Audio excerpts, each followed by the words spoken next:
So in this section, we will start understanding how and we can install Spark in our system, and what are the basic components of Spark installation, how the enterprise Spark work, and how in this training mode we are working on just for the training purpose. So now Spark installation can be performed in four modes. There are four cluster managers which can perform the task. The first one is local mode. We'll understand all of these modes, and then Mesos mode, yarn, and standalone mode. And majorly we'll be working on a standalone mode to give you a feel of what exactly Spark Shell looks like. We'll try to find out in this section how to use Python in this Spark Shell, and how to perform the basic operations on this Spark Shell. And after that we'll understand what are the basic operations that can be done using this Spark Shell and Python shell. So first of all, let's understand what exactly the local mode is. So in this the local mode itself says that it is for application development purpose. That means if you're trying to create any application for Spark and you're trying to do for testing purpose, you do it. There are no cluster as such required, and you just run the command local and starts working on it, and you have only one worker and one master thread. That means there is no parallel workers which are working on it. So it's a very simple way of running this Spark Shell, but it's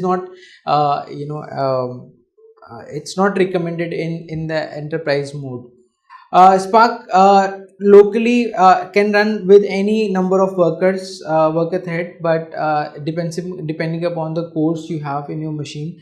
But it is recommended that you run only one machine. It might hamper your machine performance. The second mode is the standalone mode, which is the preferable one for us as well. It actually plays the compiled version of Spark on each node. A standalone mode can be distributed in various nodes as well, but it actually gives you some of the scripts too in order to start. It has got master and slave architecture, and you can perform all those actions on it. Various settings, for example, you have web UI, you have memory cores, you have Java operations which can be performed. It has got a Spark hostname port from where you can actually do the master configuration, and you check the master node setup. It supports the simple FIFO scheduler. FIFO is nothing but the first in first out scheduler, which is helpful once you are actually performing the Spark jobs. It is resilient to worker failures, master single point of failure. If that means if your worker fails, you can make it up. You can again start the worker, but again if the master fails, you will not be able to start the a Spark again, and you have to do the manual rebooting of the master. Supports Zookeeper for multiple masters, leaders, election, and state recovery, running application unaffected, or local file system recovery mode. Just restart the master if it goes down. Single node, better for external monitor. Alright, so next mode is yarn mode. Again, yarn is the Hadoop plugin for Spark, which helps us working on this thing. Decouples resources manager and scheduler from the data processing framework, exclusive to Hadoop ecosystem. Binary distribution of Spark built with yarn support. Use Hadoop configuration as given, and then you have again master is set to either yarn client or the yarn cluster. So these are the basic concepts of yarn mode. The final mode which is there is Mesos mode. Mesos is the cluster operating system. So basically you need not to worry about it, because it works in the similar fashion. It's just the functionality of each cluster manager changes with with other. So it's we will be using the standalone machine for the practical implementation purpose, and you can learn from there. So it's just for the just to know that what all clusters we have in order to run a Spark thing. Abstract CPU, memory storage, and other resources enabling fault tolerant and elastic distribution system can run Spark along with other applications like Hadoop, Kafka, Elasticsearch, and Jenkins, etc., which we have shown, which we have seen earlier also, and manage resources and scheduling across the whole cluster and all the applications. Mesos master replaces the Spark master as cluster manager. Spark binary accessible by Mesos configuration. So again, these are some basics of Mesos mode. It again follows the same master and port cluster, which is the which we have seen in our earlier configuration also. It is fine-grained mode by default. Each Spark task run as a separate Mesos task. This allows the multiple instances of Spark to share machines at every fine granularity.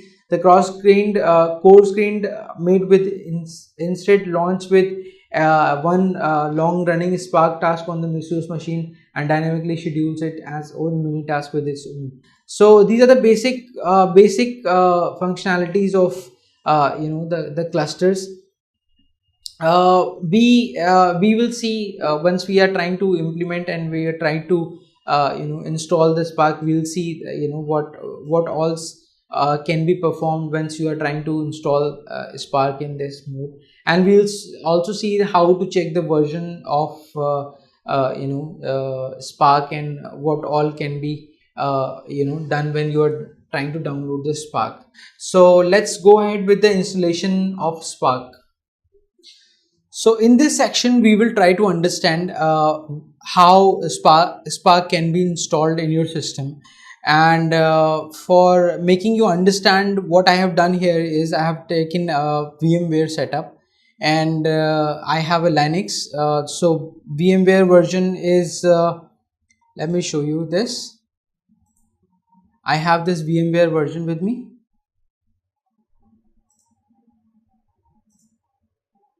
Okay, so let's see, this is the VMware version which I have right now, and if you can see that I am using a VMware workstation 12 player right now, and Ubuntu which I am using is 16 version number 16.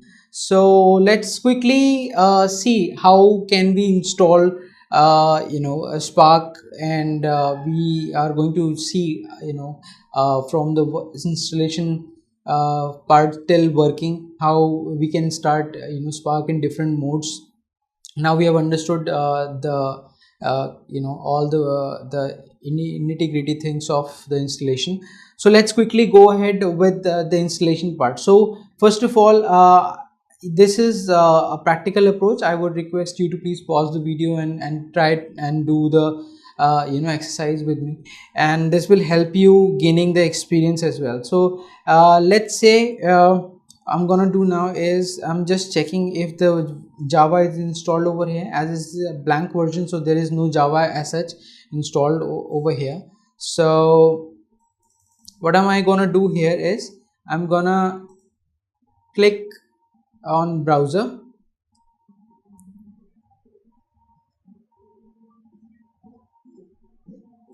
Let's click on it.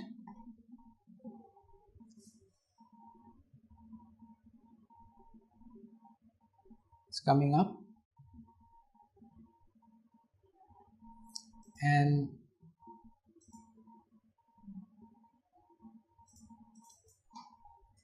let's see if it is working properly.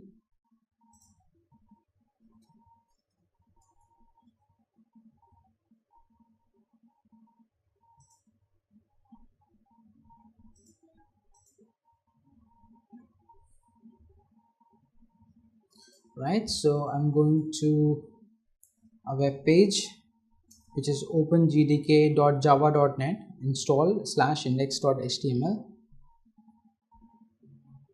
right, so here you can see that this is the version which we can install, and this is for Ubuntu, as we are using the Ubuntu system. So this is the command which we can copy and we can install over here. So let me clear the screen first, and to use it as a super user, I'm going to use sudo version. So let's do this. It's asking for the password.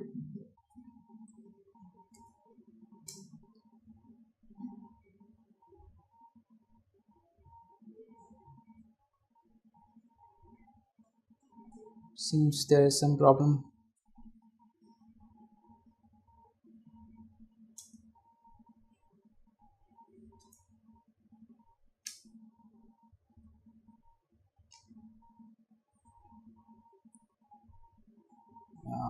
क्यों में problem कर रही है?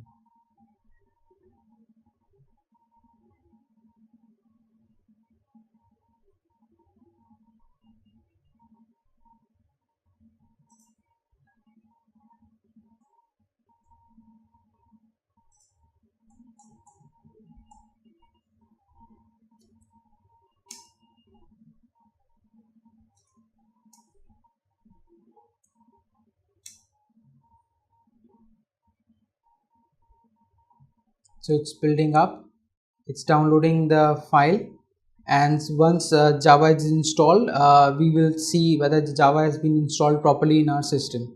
So let's wait for some time. By the time we will see the Java installation. So a couple of things, as Spark is based on the core of the Spark is Java, so it's very essential for us to have Java in our system. So let's wait for a while.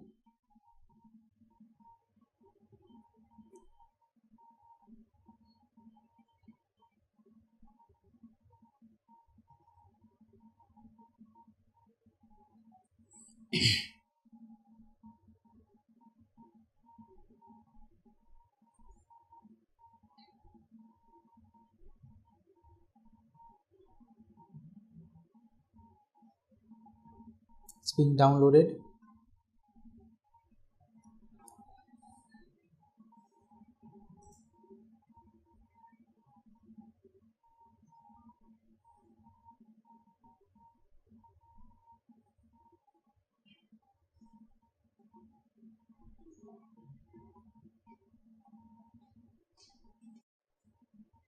So as we can see over here that Java has been installed, and now we can let me clear up the screen, and here we will do again the Java version and see.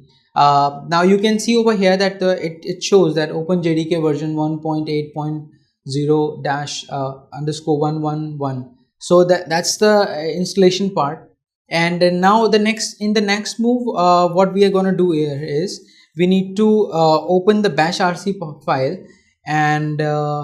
and please make sure that once you open the bash rc file, you are in the home. So if you do pwd present working directory, you will say that you are in home Cloudera.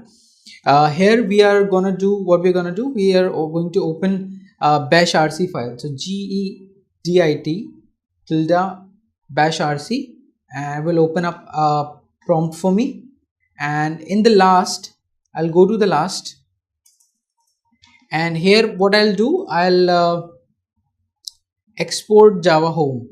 So I'll give Java configuration over here, that this is where you need to get the Java. Okay, so let's save this file and wait while this file is getting saved, and just close it. And because you have edited the bash rc file, what you need to do, you need to source the bash rc file, so that the whatever changes you have done will get implemented. So we have done that, source implementing. And now if you see here and you type in which Java,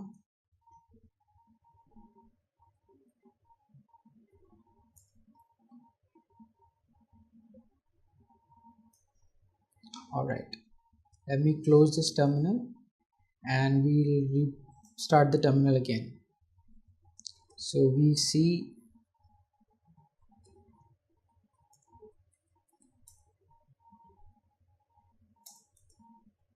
So you can see that once we have restarted the terminal, you can see that the path has been given by itself.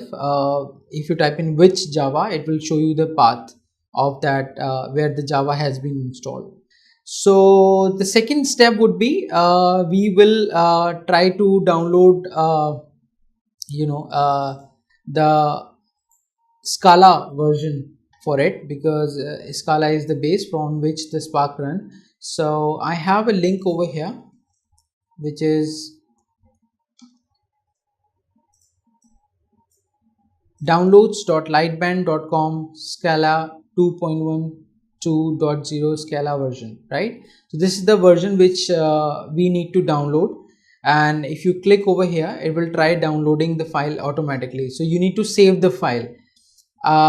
In my case, I have already saved the file, so I don't need to, because if I go to downloads, I have this file over here. I have already saved this file with me. All right, so we have Scala file downloaded, and what am I going to do here is I'm going to unzip this file, untar this file. So let's go to terminal and see where you are right now. Go to cd downloads. Now you are in download, and check how many files you have. You have Scala, you have Spark. So once you have Scala with you, what you can do,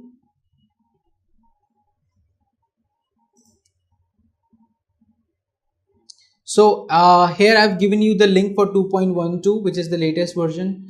You can also use the version 2.11. I have done a lot of research on like which all versions are working fine on it. So 2.11 will do equally good. So let's untar this file. So I would say tar xvzf,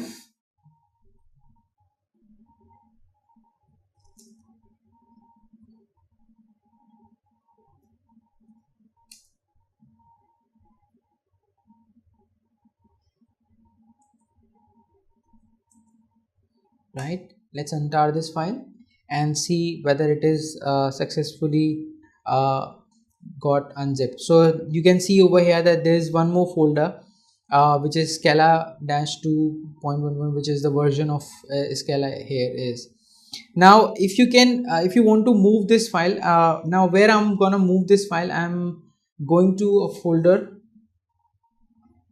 go to computer, there you'll find a name called user usr. You click on it, you see that there is the general folders which are there. What am I going to do here is I'm going to create a new folder called Scala, and we will under this under local user local, we'll create a folder called Scala, and we will install Scala over there. So I come out of it, right? So rather than move Scala 2. It automatically took the version to user local, and I want to create a path for it which is called Scala. So it will move all the files over there. So I have, okay, so it is asking me to give the permission. So I would say sudo move Scala to Scala folder. It's asking for the password, giving the password, and it's moved. Now if you see under that, under downloads, you will not find the version, the folder which we have extracted, because we have taken that out, and now it has been moved to Scala version. Now once we have done that, we need to specify where we have actually moved Scala. So let's quickly go to cd user local and see what all folders we have. Now you can see that we have Scala folder over here. So if you go to Scala folder and do ls, you will find bin, doc, lib, man, a lot of folders will be there. So let's come out of this and be on the home folder, and just open the gedit, the bash rc file again. So we have opened the bash rc file again, and now we need to type in over there. We have to give in the path for Scala. So the path for the Scala would be in the similar fashion we have given in for Java home, Scala home, user local Scala, where we have actually given the installation files, and we need to export the path for it, and you save it, you close it once it is saved properly, and then you source the file.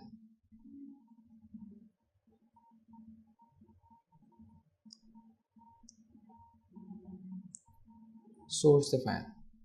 So once it is installed, once you have sourced the file, you might need to restart your terminal. In some cases it works, some cases it doesn't, but the similar fashion, but you need to verify whether Scala has been installed. If Scala is installed, it will give you this sort of prompt. So let me just type that in, Scala versions. In the similar fashion, we have installed a Java version. So it says the Scala code runner version and the version which whatever version you have installed over here. That means the Scala is working absolutely fine.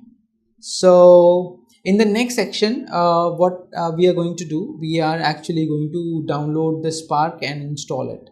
So let me quickly clear up the screen, and the Scala and Java are both set. The third part would be the installation of Spark. So we will do the latest version of Spark. What we can do here is you can either download the command, you can copy the command over here. Either you can use this command, which is the latest version of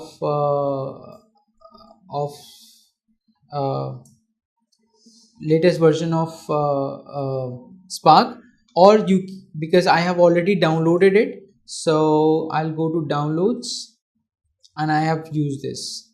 So what am I going to do here is I'm going to untar this Spark file, and we'll do that. So you can download the latest version from the Apache Spark website also.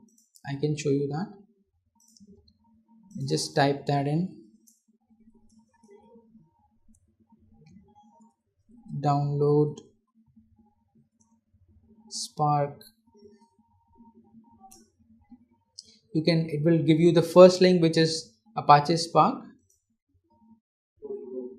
So we click on the first link which says download Apache Spark, and here you can see a lot of releases. Then you can see that every month they are releasing a new version. Every now in August is missing, otherwise you'll see a lot of releases over there. You can download the stable version of it, and you can use it for Hadoop 2.7 or later, and then you can click on direct download. It will directly download the file for you. So I have already downloaded the Spark version, so I'm going to Spark shell again. I'm going to terminal again, and I'm going to do cd download, and I'll show ls. Now tar xvzf, I want to untar the file which is Spark. Let's untar this file.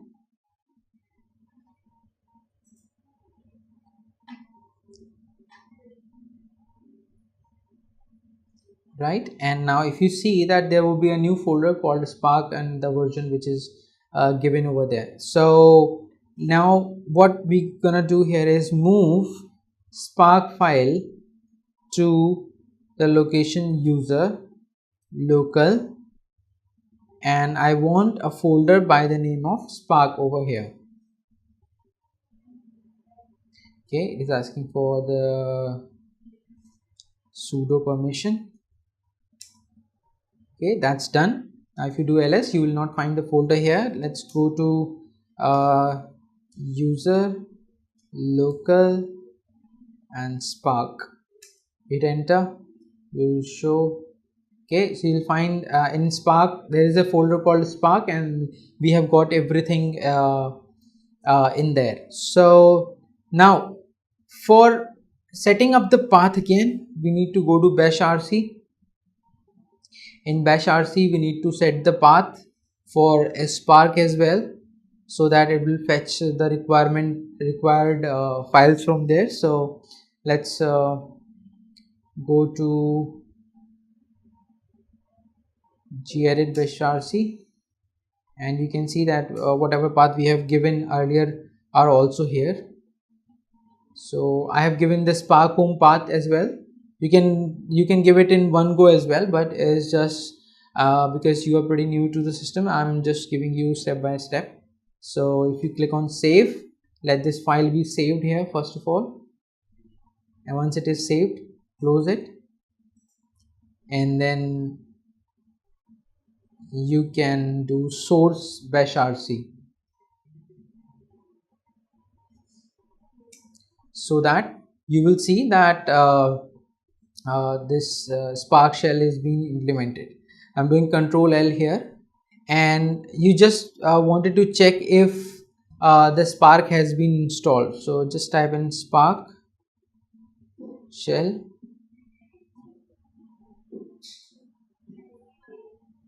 hit enter. You'll see a prompt. So Spark is initializing very first time.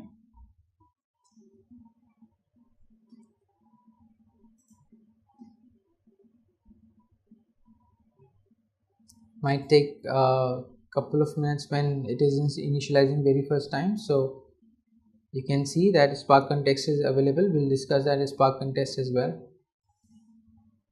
And you can see this, if you see this logo over here, that means the Spark has been installed successfully. And if you want to run any basic program, for example, I want to run a program called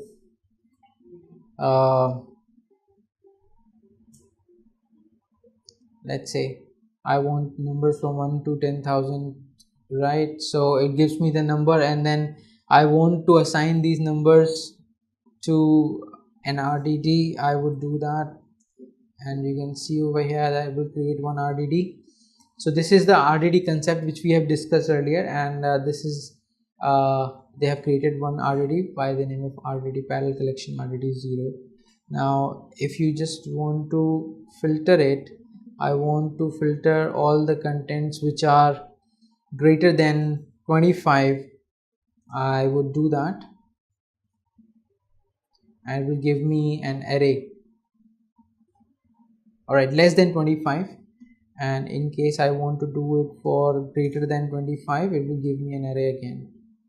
So that's how you perform some actions on a Spark SQL, and that's the basic installation of Spark through which you can actually go ahead and do that. So, and it works as like, if I want to add 10 plus 56 will give me, sorry, 10 plus 25 will give me straight away the answer.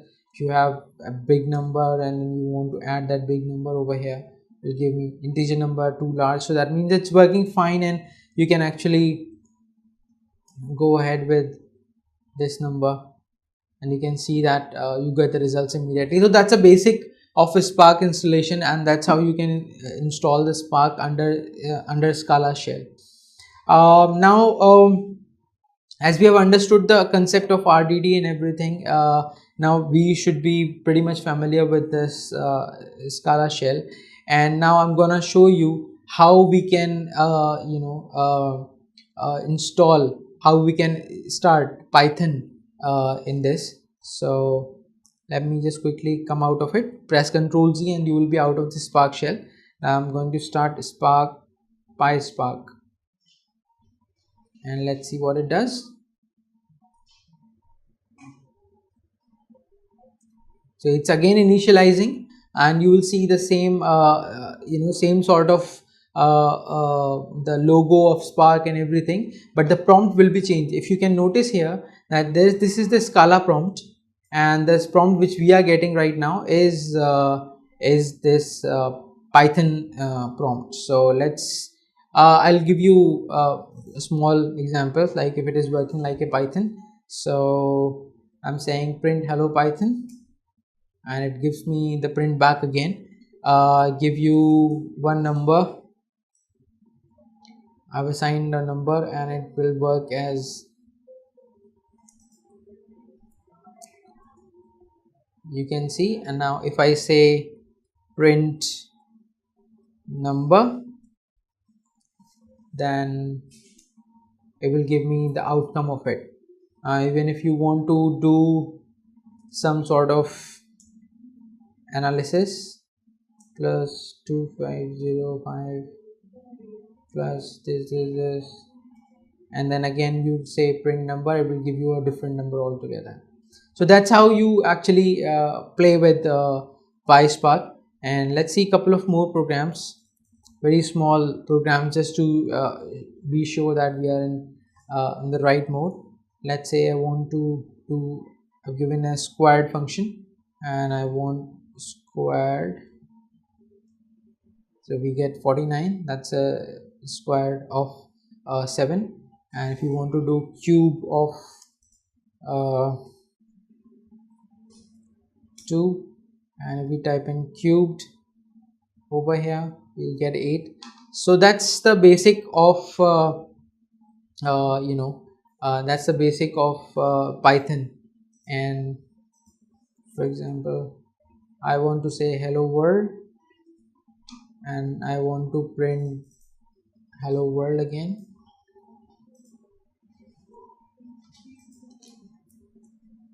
It prints hello world.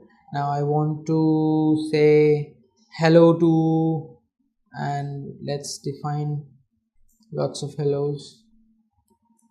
I have defined a variable called lots of hellos, hello, and multiplied by 10, and let's see what happens. And if I want to print it, you will find the hello is 10 times over there. If you want to type in Sudhanshu into 10, and then you want to print lots of hellos again, you will find Sudhanshu names 10 times over here. So that's the basic of it. Let me give you a small example for Python Spark again. I have defined as even numbers, and I have defined as the old numbers. Let's say these are the old numbers. Basically it's an array sort of thing. And then I want to define all numbers as the addition of odd numbers and even numbers, and I want to say print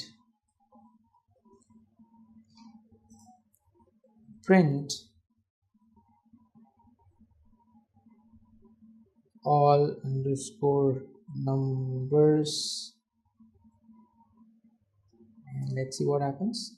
It gives you the combination of even and odd number both, like an array. So that's the installation. That's how you install Spark on your system, and that's how you will initiate Python in your system and perform analysis, start working on it. So that's about the installation.